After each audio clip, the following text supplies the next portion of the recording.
And we are back here on the GSMC Football Podcast. And for the final part of the show, we're going to talk about Josh Dobbs and having another good performance in his first start with the Vikings. Now, Vikings getting the win over the Saints, 27-19. Vikings were actually dominating this game. They were up 24-3 at the half. And Derek Carr actually got hurt in this game. I believe it was with I think it was a shoulder injury, but also I think a concussion as well. So he's dealing with two different things. So Jameis Winston came into the game, threw 2 picks, which was expected. I don't think they were. Both of them really were his fault. I think one of them was just like a heave towards the end, and then I didn't really watch like the highlights of the game. The other one also was like tipped. But let's talk about Josh Dobbs first. So he finished the game going 23-34, 268 yards, a touchdown, no interceptions. He had 44 rushing yards on the ground. He had a rushing touchdown in this game. Ty Chandler actually was their leading rusher because Alexander Madison left the game with a concussion. So we'll see what his status is. Next week as the Vikings now play the Broncos. TJ Hawkinson had a monster game, but he also is dealing with an injury. 11 receptions, 134 yards, and a touchdown. Jordan Addison had 4 for 69. But yeah, I mean, the Vikings, they dominated this game. And like I said, the Saints made a late run at it towards the end. Because Jameis Winston came in. I know, like I said, he threw 2 picks. He went 13-25, 122 yards, 2 touchdowns, 2 interceptions. Alvin Kamara had 42 rushing yards on the ground. He was their leading rusher. They really only ran the ball for 65 yards. Chris Olave had a great touchdown catch in this game, 6 receptions for 94 yards. A.T. Perry, 2 receptions for 38 yards. Alvin Kamara, 7 for 33. Rashid Shaheed, 5 for 24. Taysom Hill at 2 for 17. Michael Thomas, he has supposedly, according to Dennis Allen, he has a significant knee injury. He left this game, so who knows what's going to happen with him. Michael Thomas is just somebody that just can't stay on the field, and you hope that that's not the case. But his season could be over, it seems, which is unfortunate because he was decent for the Saints this year. He played in pretty much every game. Right, or actually, I think he might have missed. Did he miss any games this year? Yeah, he did.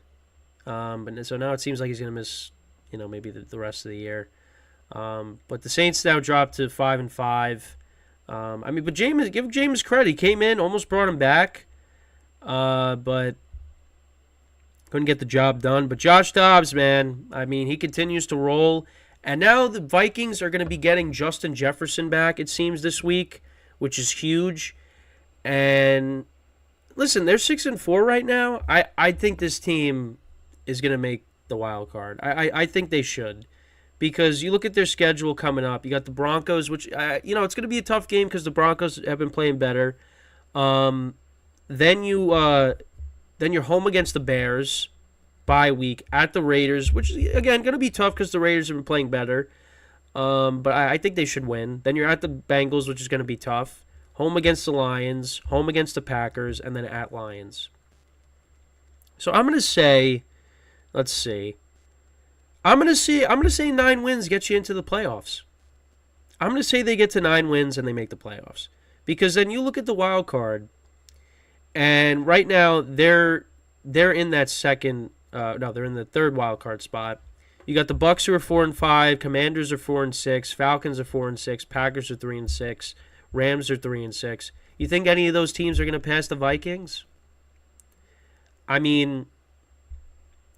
Commanders, their offense puts up a lot of points, but they keep losing these tough games. They lost another, tough game against the Seahawks, a last-second field goal.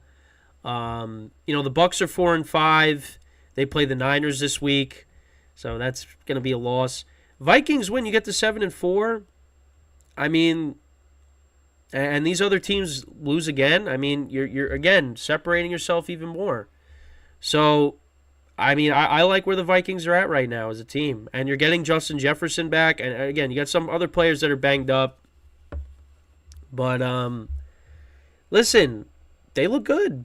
They look good. Now, but again, I don't expect them to go very far in the playoffs. I think what Josh Dobbs has been able to do has been, I mean, it's been a great story.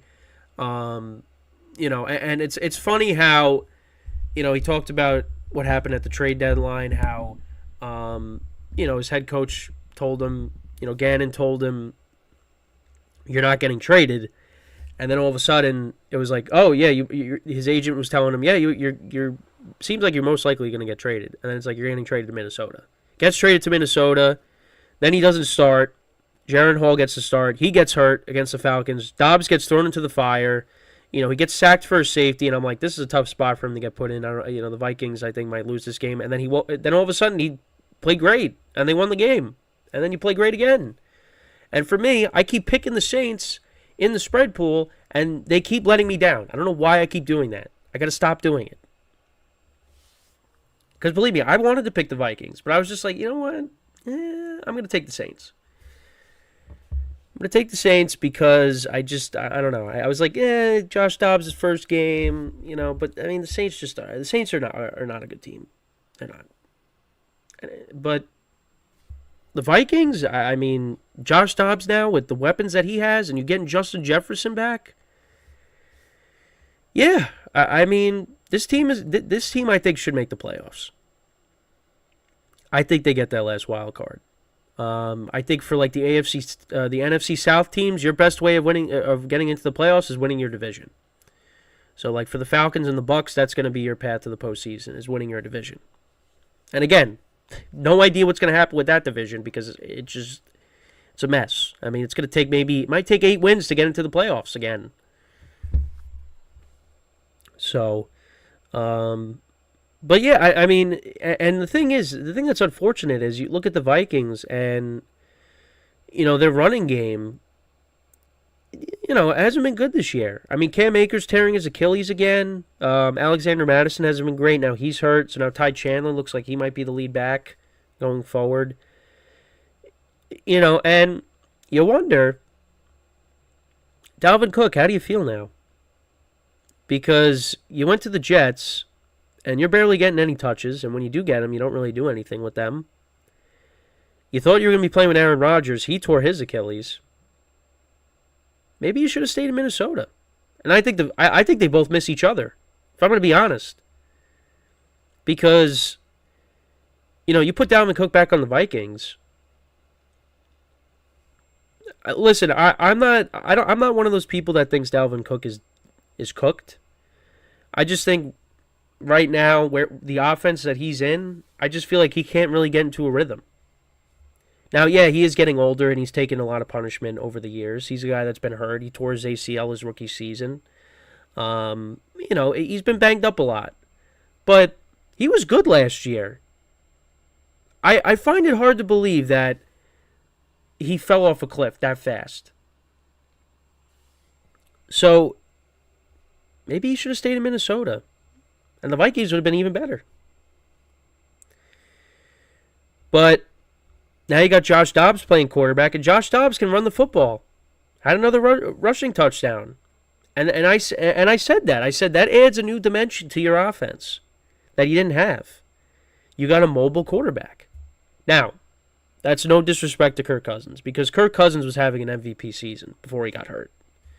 But now you got Josh Dobbs who can move around a little bit. And now you put him on a better team because the Cardinals, let's face it, they didn't really have that many playmakers on their team.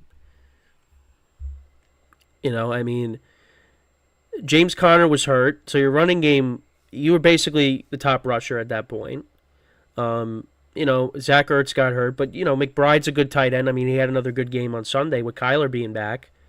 And that's another thing we'll get to. Kyler Murray returning. We'll get into that. We'll talk about that tomorrow because that was nice to see Kyler Murray back, after missing all that time recovering from the torn ACL. But, Josh Dobbs, this is great for him.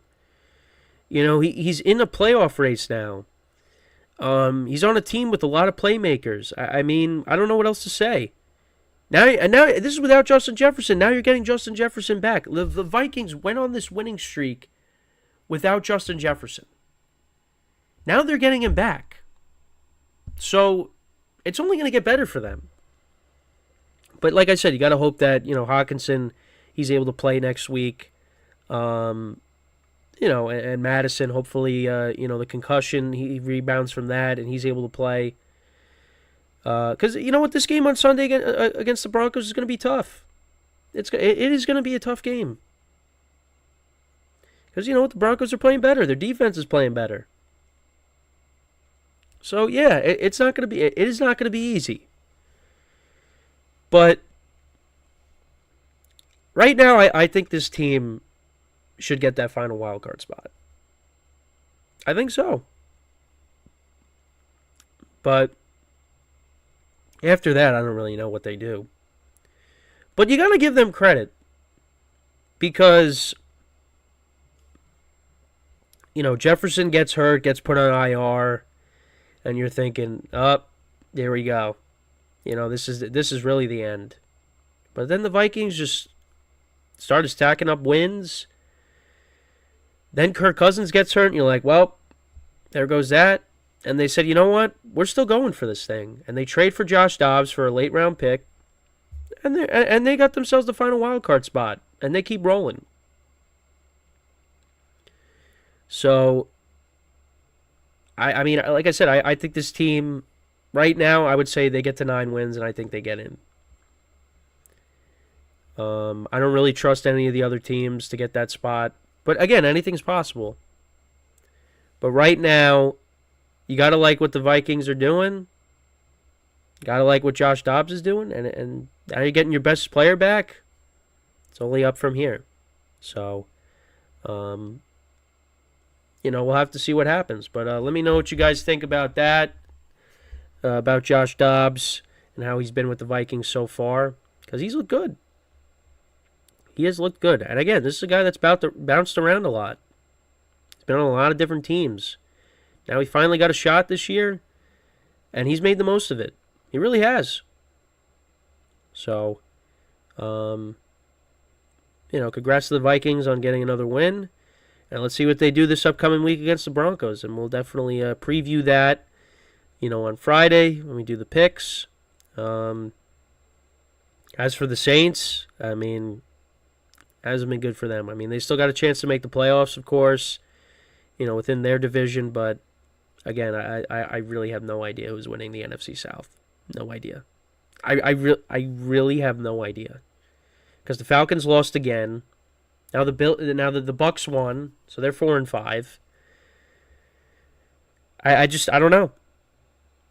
Panthers keep losing. So they could have. See, that's what's unfortunate for the Panthers. Like you keep winning, or not keep winning, but if you got some wins, and suddenly you're in the conversation, but they just can't win.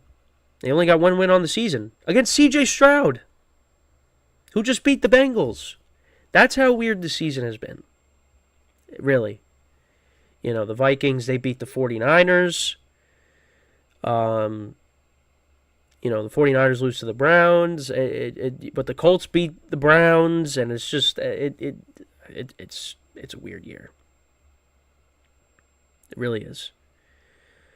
But yeah, that's pretty much it for the show today. I thank you guys for tuning in, of course. I'll be working on getting yesterday's show reposted. So make sure to look out for that in case you missed anything from yesterday. The full live stream is up, but if you don't want to have to jump around through the stream, I'll have all the 4 segments posted. Look out for all the shorts that'll come out throughout the day between myself and the other shorts that come out as well. And yeah, that's pretty much it. That is all the time that we have for today. Once again, I thank you guys for watching. Make sure to tune in tomorrow. Once again, 11 a.m. to 12 p.m. Eastern Time. We'll continue our discussion of some of the games from Week 10. We'll probably go over the power rankings as well at some point during the week as well. But yeah, that's pretty much it. So until next time, I'm Kenneth Gruenfelder signing off from the GSMC Football Podcast, brought to you by the GSMC Sports Network. Have a good day, and I will see you guys tomorrow. Take care.